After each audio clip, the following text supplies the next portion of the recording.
ጤና ይስጥልን እንደምንላችኋል ውድ ተመልካቾቻችን ከአባይ ቴሌቪዥን የሚተላለፍላችሁ የዕለተ ማክሰኞ መጋቢት 2 ቀን 2017 የዜና ላፍታ የመረጃ ሰዓታችን ተጀምሯል።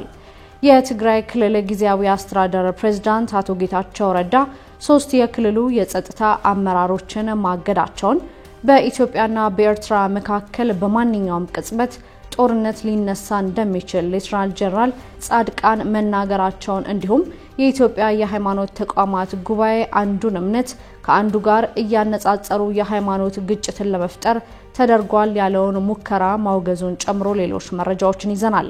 ከዜናዎቹ ጋር ራቢያ ከድር አብራችሁ ቆይታ አደርጋለሁ። አብራችሁን ቆዩ። የትግራይ ክልል ጊዜያዊ አስተዳደር ፕሬዝዳንት አቶ ጌታቸው ረዳ 3 የክልሉ የጸጥታ አመራሮችን አገዱ። የትግራይ ክልል ጊዜያዊ አስተዳደር ፕሬዝዳንት አቶ ጌታቸው ረዳ በ3 የክልሉ የጸጥታ አመራሮች ላይ የስራ እግድ ውሳኔ አስተላልፈዋል። ፕሬዝዳንቱ ከትናንት ሰኞ መጋቢት 1 ቀን ጀምሮ ከስራ ያገዷቸው ከፍተኛ የጦር መኮንኖች ሜጀር ጄኔራል ዮሐንስ ወልደ ጊዮርጊስ፣ ሜጀር ጄኔራል ማሾ በየነና ብርጋዴር ጄኔራል ምግበይ ኃይሌ ናቸው። አቶ ጌታቸው የእግድ ውሳኔው ለጦር አዛዦቹ ያሳወቁት ለእያንዳንዳቸው በጻፉት ደብዳቤ ነው። ፕሬዝዳንቱ ምክትላቸው የሆኑት ሌተናል ጄኔራል ታደሰ ወረደንም ጉዳዩ እንዲያውቁት በደብዳቤው ግልባጭ ላይ አካተዋቸዋል። ከመንግስት ውሳኔ ውጪ መላው ህዝባችንን ወጣቶቻችንን ወደ ግርግር የጸጥታ ኃይሎቻችንን ደግሞ ወደ እርስ በርስ ግጭት የሚከት ብሎም መላው ህዝባችንን ወደማይወጣበት አዘቅት የሚያስገባ እንቅስቃሴ አሁንም አልቆምም ሲሉ አቶ ጌታቸው ረዳ የተላለፈው የእግድ ውሳኔ ከዚህ ጋር የተያያዘ መሆኑን ጥቆማም ሰጥተዋል። ይህ ውሳኔ ስርዓት ባለው አካሄድ መግባባት እስኪደረስበት ድረስ ከፍተኛ የጦር መኮንኖቹ የማዘዣ ኃላፊነታቸው ላልተወሰነ ጊዜ የታገዱ መሆናቸውን አቶ ጌታቸው በደብዳቤያቸው የገለጹ ሲሆን የደብዳቤ ይፋ ከመደረጉ ጥቂት ሰዓታት በፊት አቶ ጌታቸው በሰጡት ጋዜጣዊ መግለጫ የክልሉ የጸጥታ ከፍተኛ አዛዦች ለአንድ ቡድን ወገንተኛ ሆነዋል ሲሉም ወንጅለዋል። አቶ ጌታቸው በዚሁ መግለጫቸው አመራሮቹ ካላቸው ኃላፊነት ውጪ በሆነ አካሄድ ለአንድ ቡድን የመደገፍና በህገወጥ አካሄዶች ስልጣንን ለሚፈልጉት ወገን አሳልፎ የመስጠት ዝንባሌዎች እየታዩ መሆናቸውንም አመላክተዋል። ይህንን እርምጃ በተመለከተ በዶክተር ደብረጽዮን ገብረ ሚካኤል የሚመራው ህወሓት እገዳው መሰረተ ቢስና የማይተገበር ሲል ውድቅ አድርጎታል።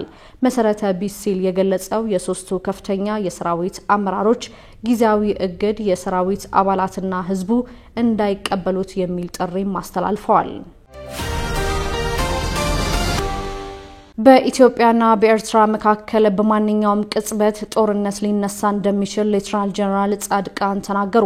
የትግራይ ክልል ጊዜያዊ አስተዳደር ምክትል ፕሬዝዳንት ሌተናል ጀነራል ጻድቃን ገብረትንሳኤ በኢትዮጵያና በኤርትራ መካከል በማንኛውም ቅጽበት ጦርነት ሊነሳ ይችላል በማለት አስጠንቅቀዋል።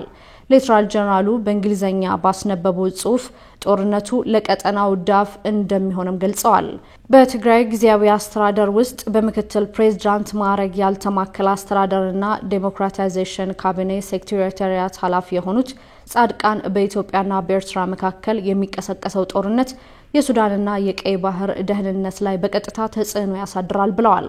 በዚህም ለሰላም ያለው እድል እየጠበበ ቢሆንም ወደ ግጭት ላለመግባት ሁሉንም መንገዶች መጠቀም እንደሚያሻም ተናግረዋል። የጦርነት ዝግጅቱ የመጨረሻው ደረጃ ላይ ነው። ለጦርነት የሚደረገው ዝግጅት አንዳች ደረጃ ላይ ከደረሰ በኋላ ወደ ኋላ መመለስ ይከብዳል ያሉት ጻድቃን ለሰላም ቅድሚያ እንዲሰጥም ጠይቀዋል። የኤርትራ መንግስትን የኦራሪነት ባህሪ አስተውያለሁ ያሉት ጄኔራሉ እንደ ኢትዮጵያና ሱዳን ያሉ አገራትን እንደ መጠቀሚያ እንደሚያደርግና የኤርትራ መንግስት ፍላጎት እንደ እስራኤል አይበገሬነት እንደ ሲንጋፖር የበለጸገ እንደ ዴንማርክ ጤናማ መሆን ሲሉ ገልጸውታል። ይህንን ፍላጎት ኤርትራ ባላት ሀብት ከማሳካት ይልቅ ከመረብ ወንዝ በስተደቡብ ካሉ ወንድሞች ጋር ግጭት ውስጥ በመግባት ለማሳካት ይሞክራሉ ሲሉ ፕሬዝዳንት ኢሳያስን ከሰዋል። ኢሳያስና ተከታዮቹ ለህልማቸው ዋነኛ መሰናክል ትግራይ ናት። ከዚህ ቀደም በነበረው ጦርነት የትግራይን ህዝብ ለማጥፋት ሞክረዋል ያሉት ጻድቃን ትግራይ አሁንም የህልውና አደጋ ውስጥ ናት ሲሉ ማክለዋል። በትግራይ አመራሮች መካከል ያለውን ክፍፍል የጠቀሱት ጄኔራል ጻድቃን ከቀደመና ካሁኑ ወንጀላቸው ተጠያቂነት ለማምለጥ ከኤርትራ ጋር መወገን የሚመርጡ የትግራይ ልጆች አሉ ሲሉም ተናግረዋል። በኢትዮጵያና በኤርትራ መንግስት ውጥረት መካከል ዩናይትድ አረብ ኤምሬት፣ ሳውዲ አረቢያ፣ ኢራን፣ ግብጽ እና ቱርክ ያሉ ሀገራት መኖራቸውንም በጽሁፋቸው ጠቅሰዋል። የኢትዮጵያ የሃይማኖት ተቋማት ጉባኤ አንዱን እምነት ከአንዱ ጋር እያነጻጸሩ የሃይማኖት ግጭት ለመፍጠር ተደርጓል ያለውን ሙከራ አወገዘ።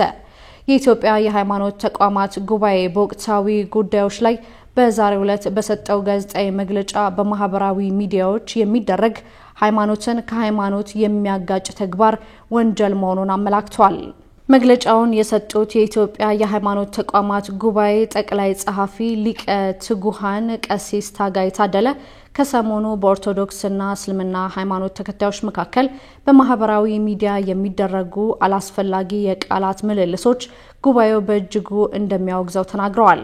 የእምነት ነጻነትና የማምለክ መብት ለሁሉም የተፈቀደ ቢሆንም አንዱን እምነት ከአንዱ ጋር እያነጻጸሩ የሃይማኖት ግጭት መፍጠር የማይፈቀድ መሆኑን ሊቀ ትጉሃን ቀሲስ ታጋይ ታደለ ተናግረዋል። አሁን ላይ የተፈጠረው ይህንን ልክ ያልሆነ ተግባር የፈጠሩ አካላት የሚመለከተው አካል በመያዝ ለፍርድ እንዲያቀርብ ጉባኤው በመግለጫው ጠይቋል። በመሆኑም ጉባኤው በእምነቶች መካከል ግጭት የሚፈጥሩ አካላትን ለመቅጣት የሚያስችሉ የጉባኤው ህጎች እየተሻሻሉ መሆኑን በመግለጽ የሁለቱን እምነት ተከታዮች ጾማቸው ከፈጣሪ ምህረት በመለመንና መልካም ተግባራትን በማከናወን እንዲያሳልፉ ሊቀ ትጉሃን ቀሲስ ታጋይ ታደለ ጥሪ አቅርበዋል። በደቡብ ምዕራብ ኢትዮጵያ ክልል የ31 የወርቅ አምራች ማህበራት ፍቃድ መሰረዙ ተገለጸ። በደቡብ ምዕራብ ኢትዮጵያ ክልል ባለፉት 6 ወራት 150 ኪሎ ግራም ወርቅ ለማምረት ታቅዶ 75 ኪሎ ግራም ብቻ መገኘቱ የክልሉ ማዕድንና ኢነርጂ ልማት ኤጀንሲ ዋና ዳይሬክተር አቶ ገብረ ማርያም ሰጠኝ ገልጸዋል። ለአፈጻጸሙ ዝቅተኛ መሆን ማህበራቱ ምርታቸውን ለማዕከላዊ ገበያ ከማቅረብ ይልቅ ወደ ጥቁር ገበያ ማስገባታቸው እንደሆነም ተገልጿል። ይህንንም ተከትሎ ታዲያ በደቡብ ምዕራብ ኢትዮጵያ ክልል በወርቅ ማምረትና ማቅረብ ስራ ተሰማርተው ከሚገኙ 60 ማህበራት መካከል የ31 አምራች ማህበራትና አንድ አቅራቢ ድርጅት ፍቃድ ሙሉ ለሙሉ መሰረዙን ዋና ዳይሬክተሩ አቶ ገብረ ማርያም ሰጠኝ ተናግረዋል። በአካባቢው ወርቅ እየተመረተ እንደሚገኝ ኤጀንሲው በተለያዩ ጊዜያት ባደረጋቸው የመስክ ምልከታዎችና ከማህበረቱ ጋር ባደረጋቸው ውይይቶች ማረጋገጡን የገለጹት ኃላፊው ነገር ግን የታቀደው የምርት መጠን ወደ ባንክ ሊመጣ ያልቻለው ወደ ጥቁር ገበያ ስለሚገባ ነው የሚል ድምዳሜ በመደረሱ የፍቃድ ስረዛ እርምጃ መወሰዱንም አብራርተዋል። ዶቼቬለ ያነጋገራቸው ድምጻቸውና የማህበራቸው መጠሪያ እንዲጠቀስ ያልፈለጉ የአምራች ማህበራት ኃላፊዎች ግን የኤጀንሲው እርምጃ ነባራዊ ሁኔታውን ከግንዛቤ ያስገባ አይደለም ብለዋል። የምርት አቅርቦቱን በእቅዳቸው መሰረት መፈጸም ያልቻሉት በማምረቻ አካባቢያቸው አልፎ በሚከሰተው የጸጥታ ስጋት የተነሳ መሆኑንም ጨምረው ያስረዱ ሲሆን ኤጀንሲው ፍቃድ ለመሰረዝ ከመወሰኑ በፊት ይህንን ከግምት ማስገባት ነበረበትም ሲሉ ተናግረዋል። የማህበራቱ አስተያየት ከእውነት የራቀ ነው የሚሉት የኤጀንሲው ኃላፊ በበኩላቸው የወርቅ ምርት በሚመረትባቸው የተለያዩ የቤንች ሸኮ ወረዳዎች የማዕድን ምርት እንቅስቃሴ በጸጥታ ምክንያት ቆሞ እንደማያውቅ ገልጸው አልፎ በመንገድ ላይ ተራ የዘረፋ ድርጊት እንዳሉም እናውቃለን፣ ነገር ግን ምርት ሊያስተጓጉል የሚችል የጸጥታ ስጋት የለም ሲሉ ተናግረዋል። በኢትዮጵያ ዳሰነችና የኬንያ ቱርካና ጎሳዎች መካከል በተፈጠረ ግጭት ከሁለቱም 51 የጎሳ አባላት የደረሱበት አልታወቀም ተባለ። በኢትዮጵያው ዳሰነችና የኬንያ ቱርካና ጎሳዎች መካከል በየካቲት አጋማሽ በተፈጠረው ግጭት ሳቢያ 13 የዳሰነች ጎሳ አባላትና 38 የኬንያ ቱርካና ጎሳ አባላት እስካሁን የደረሱበት እንደማይታወቅ የኬንያ የዜና ምንጮች ዘግበዋል። የኬንያ ቀይ መስቀል የፍለጋ ቡድን እስካሁን የ3 የቱርካና ጎሳ አስክሬኖችን ብቻ ያገኘ ሲሆን 66 ሰዎች ደግሞ ከተሸሸጉበት መታደግ እንደተቻለ ዘገባው አመላክቷል። የፍለጋ ቡድኑ 140 የአሳ ማስገሪያዎችና 9 ጀልባዎች ጭምር እንዳስመለሰ ዘገባዎቹም ጠቅሷል። የኬንያ የፍለጋ ቡድን በዳሰነች ወረዳ ውስጥ ፍለጋ እንደሚያካሂድ ቀደም ሲል ፍቃድ መስጠቱም ይታወሳል።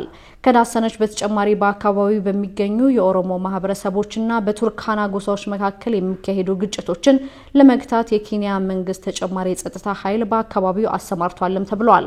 ኢትዮጵያና ኬንያ በሚዋሰኑባቸው በደቡብ ኢትዮጵያ ክልል ዳሰነች ወረዳና በሰሜን ኬንያ ቱርካና የድንበር አካባቢዎች ለቀናት በተከሰተ ግጭት በርካታ ሰዎች መገደላቸውን ተከትሎ ዘላቂ ሰላም ለማስፈን የሁለቱ ወገኖች ልዑካን የካቲት 18 ውይይት አድርገው ነበር። በውይይቱ የሁለቱ ሀገራት የክልል ከፍተኛ የመንግስት አመራሮች በድንበር አካባቢ የሚፈጠሩ ግጭቶችን ለመፍታትና አካባቢው ወደ ነበረበት ሰላም ለመመለስ በጋራ ለመስራት መግባባት ላይ መድረሳቸውን የዳሰነች ወረዳ ኮሙኒኬሽን መረጃም አመላክቷል።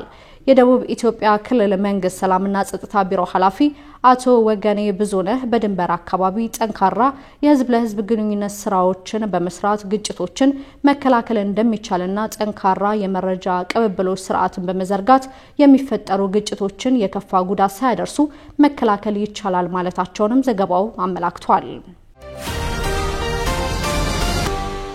የተለያዩ መረጃዎችን ያደረስንበት የዕለተ ማክሰኞ የቀትር የዜና ላፍታ የመረጃ ሰዓታችን የተከታተላችሁትን ይመስል ነበር። ዜናውን እየመራው ራቢያ ከድር ከእናንተ ጋር ቆይታ አድርጌያለሁ። በያላችሁበት መልካም ቀን